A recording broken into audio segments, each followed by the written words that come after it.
Hello friends, good morning. इस video में बात करने जा रहे हैं जो बिहार बोर्ड की क्लास 10th की एग्ज़ाम हो रही है उसके बारे में। मेरे दिए गए सभी प्रश्न लगभग वही आ रहे हैं जो एग्ज़ाम में आ रहे हैं। विद्यार्थियों द्वारा अच्छा रिस्पॉन्स मिला है। ईश्वर से यही प्रार्थना है कि आप सभी का रिजल्ट बहुत ही अच्छा है। इस वीडियो में बात करेंगे सोशल साइंस के कुछ इम्पोर्टेंट क्वेश्चन के बारे में। दोस्तों, अगर आप इस क्वेश्चन को एग्ज़ाम में जाने से पहले कुछ घंटों पहले भी अगर देख लेते हैं तो यकीन मानिए आप में वो कैपेसिटी है कि आप उसे अच्छे ढंग से लिख सकते हैं। यहाँ 10th सोशल साइंस की सब्जेक्टिव क्वेश्चन की बात करेंगे, लॉन्ग एंड शॉर्ट दोनों की। पहले बात करते हैं हिस्ट्री की। अगर आप हमारे चैनल पर नए हैं तो चैनल को सब्सक्राइब करके ले बेल आइकन प्रेस कर दे, क्योंकि यहाँ से आपको लगातार एग्जाम तक क्वेश्चन प्रोवाइड होने वाली है। साथ ही साथ 11th 12th और 10th की नई बैच शुरू होने वाली है। यहाँ देख सकते हैं शीत युद्ध क्या है। पहला क्वेश्चन है हिस्ट्री का मोस्ट इंपॉर्टेंट क्वेश्चन, शीत युद्ध क्या है। खूनी रविवार क्या है। कुछ क्वेश्चन पे हम लोग डिटेल्स में बात करेंगे, कुछ क्वेश्चन पे आप खुद से स्वयं से सेल्फ स्टडी कर लीजिएगा। हिंद चीन का अर्थ क्या है। औद्योगिक क्रांति क्या है। अक्टूबर क्रांति क्या है। और घरेलू एवं कुटीर उद्योग को परिभाषित करें। इनमें से बहुत सारे प्रश्न ऐसे हैं जो आपकी ज़िंदगी से भी जुड़े हुए हैं, जैसे घरेलू एवं कुटीर उद्योग को परिभाषित करें। किसान आंदोलन पर टिप्पणी लिखना है। उपनिवेशवाद से आप क्या समझते हैं, हिस्ट्री का फेमस क्वेश्चन है। विश्व व्यापार को समझाए या विश्व बाजार को समझाए। भूमंडलीकरण किसे कहते हैं। और सविनय अवज्ञा आंदोलन क्या है। पांडुलिपि क्या है और इसकी उपयोगिता को लिखें। ये हिस्ट्री के शॉर्ट टाइप क्वेश्चन है, वो क्वेश्चन जो काफ़ी इम्पोर्टेंट काफ़ी बार पूछा गया है। लॉन्ग टाइप बात करें हिस्ट्री की तो असहयोग आंदोलन के कारणों एवं प्रभावों को लिखना है। भारतीय प्रेस की विशेषताओं को लिखो, ये मोस्ट वीवीआई है। नई आर्थिक नीति क्या है।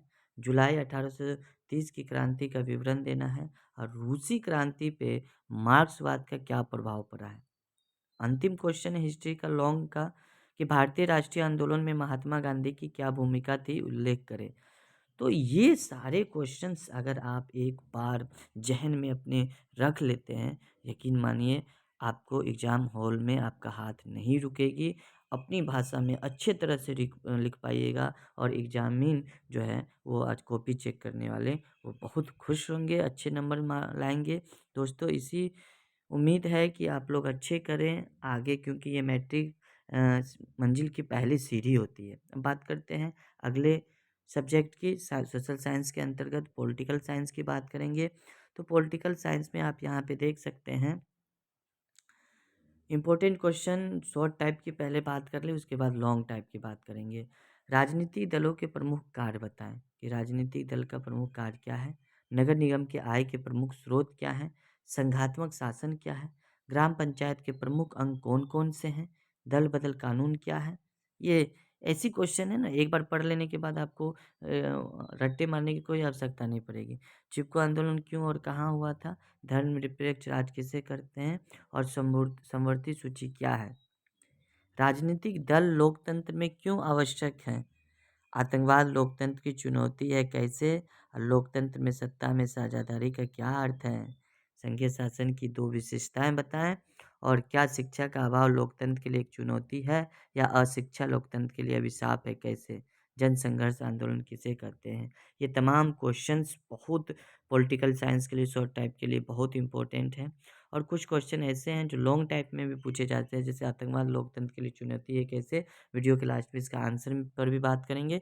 और राजनीतिक दलों के प्रमुख कार्यों की विवेचना करें कि अलग अलग राजनीतिक दल का क्या क्या कार्य हो सकते हैं।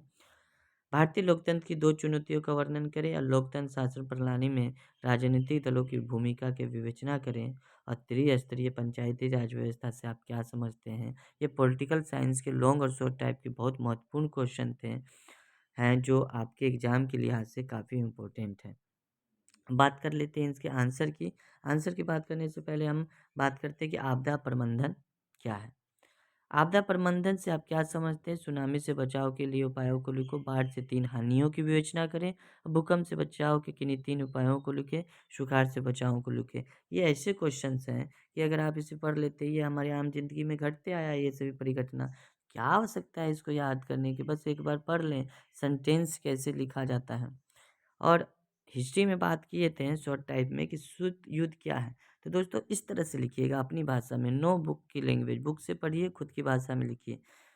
शीत युद्ध ऐसा युद्ध है जिसमें कि हथियारों का इस्तेमाल नहीं होता है, बल्कि एक दूसरे पर आरोप लगाते हैं, तंज कसते हैं। जैसे हम लोग कैसे दोस्तों में हम लोग एलिगेशन आरोप लगाते हैं, व्यंग कसते हैं, ठीक उसी तरह ये भी है। होता यह है कि जब 2 देश आपस में किसी वैचारिक मतभेद के कारण टकराते हैं, तो और जुबानी जंग होती है, विचार किसी का मिलता नहीं है।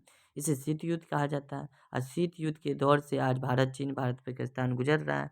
हमसे बात भा अच्छे भली-भाँति कौन समझ सकता है कि शीत युद्ध क्या है, भारतीय लोग की भाँति।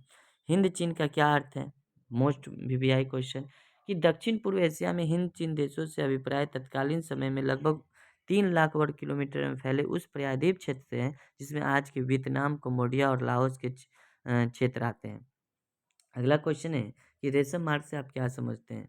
बहुत बार पूछा गया है ये। प्राचीन काल और मध्यकाल में रेशम मार्ग कई मार्गों का एक समूह था जो एशिया, यूरोप और अफ्रीका को जोड़ता था। इस मार्ग का उद्देश्य भारत में भी ये मार्ग भारत में भी आता था। इसका उद्देश्य मुक्त तौर से व्यापार करना था और रेशम की खोज चीन में हुई थी।